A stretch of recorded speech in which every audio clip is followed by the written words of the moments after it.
So far we've taken the float bowl, or the floats, excuse me, out of the float bowl. These are the parts. There's only two little parts right here. They just press in. Okay? This is basically a valve that keeps a certain amount of fuel in the carburetor so it doesn't starve. As the main jet or the pilot jet sucks fuel into the main body, which is right here, the floats lower and more fuel comes in through your nipple boss here and right here. All carburetors like this are the same. Now let's go on to the three things that we got to look at here. We have a main jet, which is right here. Now I've already loosened this up to show you what it looks like. The main jet can be a number of sizes. The main jet, if you'll notice on the carburetor, these pieces are made of soft brass. The main jet, this is what's called the emulsion tube, which is, you don't worry about that at all. It's just there. And you have your pilot jet, which is in here. The reason they're made of brass is so that a fine drill can be used to get the orifices or the hole size right here. See the hole? Every jet with a different number has a little bit bigger or smaller jet size, orifice size, or hole size. This is usually your main cause of your bike not working after a summer. Or, excuse me, a winter. What happens is the gas that you have in your float bowl will turn to a kind of a liquid syrup crap. And it will get on the bottom of the jet right here. Now the way, okay, it'll get on the bottom of the jet and it will clog it. The way that you can tell by experience if this is the case is that the idle jet will start, the little jet in here will start your motor.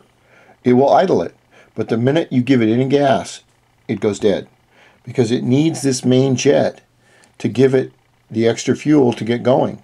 And if this jet is clogged, and what you do is you just do what I'm doing, you tear apart the carburetor, you take out this little jet, you hold it up to the light. Okay, this is the most common problem in motorcycle riding today. You hold it up to the light and you look and see if it's clogged. If it's clogged, that's your problem. You take a little, not a wire brush, but you can take a little, like a toothbrush and some gasoline, clean it out. And your bike should run perfect after that.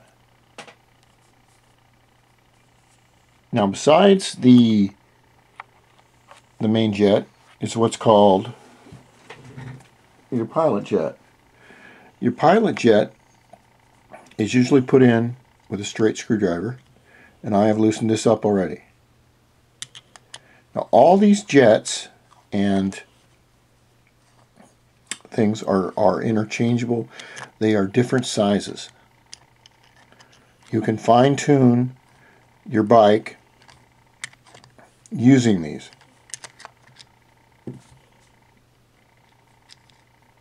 Okay, that's your pilot jet. Now, if you want to know where to get these, you go down to your local Honda shop or motorcycle shop or snowmobile shop or whatever, and you say, listen, I've got a Cayenne carburetor, where's your jet box? And they'll come out with a small plastic separated standard carburetor jet box that will have all kinds of little compartments, and each one of them will have different jets in it. The way that you can tell the jets, what are you doing, cat? Jesus, get away from there. They're different sizes is they have numbers. Now, this one I believe says 125, but we're going to take a closer look at it right here. And these numbers are different for every carburetor. They mean different things. I don't know if you can see that. I'll try. This one says, oh, I'm sorry. It says 135 on there. I don't know if you can see that. I have to hold the light and make sure it's okay. Okay, that's 135. So we know that the stock jets is 135 for can. You have to go to a computer and look and see what orifice size that is to the can carburetor, because their numbers are different for, say, like can or Mikuni. This right here is your pilot jet, and it has a number on it. My eyes are no good because I'm pushing 60 years old. I'm fucking old. But I'm trying to see exactly. Damn it. Anyway, it's stamped on there. And I can't. The reflection's not very good. I'm trying to do this, but okay, there you have that so far. We have a pilot jet, which does the first, say, 7% of your power source in your carburetor. Your main jet does the rest of the 90%. This is what's called an emulsion tube. The emulsion tube you will not be playing with hardly at all for any reason. And I don't think that these are numbered. The emulsion tube has many little tiny holes in it. Let's see if we can see them better. Maybe you can see them. What the emulsion tube does is it helps atomize the fuel and turn it into a mist. And the more of an atomized fuel or air and a fuel mixture, like a gas or a vapor, the better it will be to ignite. Okay, our next thing is going to be on the jet.